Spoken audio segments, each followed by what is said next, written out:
ایک ان پڑھ لیکن با پردہ اور با حیا عورت اس PhD عورت سے کہیں بہتر ہے جس کے پاس ڈگری تو ہے لیکن پردہ اور حیا نہیں۔ میرے گھر کی عورتیں پردہ نہیں کرتی تو اس کا مطلب یہ نہیں کہ ہم کہنا چھوڑ دیں اللہ نے مرد کو سربراہ بنایا ہے، آخرت کے روز جواب دینا پڑے گا۔ کچھ لوگ مشکل وقت میں اپنا ہاتھ تو دے دیتے ہیں پر حقیقت میں بچانا نہیں چاہتے۔ درخت اپنا پھل خود نہیں کھاتے، دریا خود اپنا پانی نہیں پیتے، پتہ ہے کیوں؟ کیونکہ دوسروں کے لیے جینا ہی اصل زندگی ہے۔ دھوکہ دینے والا خود ہی دھوکے میں ہوتا ہے۔ رسول اللہ صلی اللہ علیہ وسلم نے فرمایا، جس نے گری ہوئی چیز رکھ لی وہ گمراہ ہے جب تک اس کے مالک کو دریافت نہ کرے۔ موبائل فون آپ کو آپ سے دور انسان کو قریب لاتا ہے لیکن یہ آپ کو آپ کے پاس بیٹھے ہوئے لوگوں سے دور لے جاتا ہے۔ آپ کے نفس کی تربیت کے لیے اتنا کافی ہے کہ آپ ان چیزوں سے دوری اختیار کیجیے جو آپ کو دوسروں میں بری لگتی ہے۔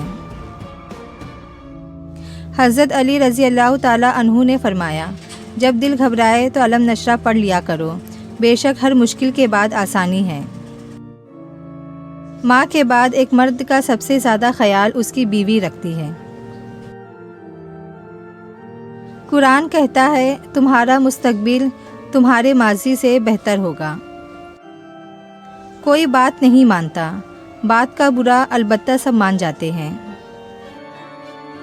یہاں ہر چیز قیمتی ہے، ملنے سے پہلے اور کھونے کے بعد۔ کوشش آخری سانس تک کرنی چاہیے، منزل ملے یا تجربہ، چیزیں دونوں نایاب ہیں۔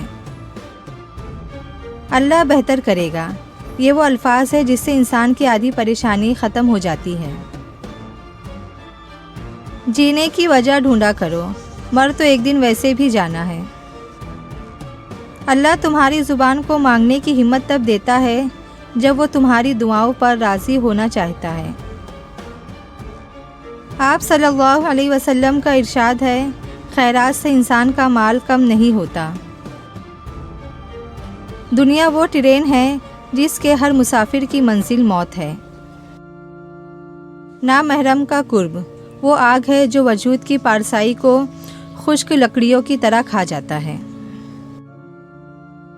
سچا مسلمان اللہ کے سوا کسی کی غلامی پر کبھی بھی آمادہ نہیں ہو سکتا۔ خدا کی تقسیم پر، اس کے فیصلے پر راضی نہ رہنے والا کبھی سکون نہیں پاتا۔ ہم سب نے ایک دن نہیں ہونا، تو شعور ذات کا حاصل یہی ہے کہ میں نہیں ہوں۔ جس نے یہ سمجھ لیا وہ سب سمجھ گیا۔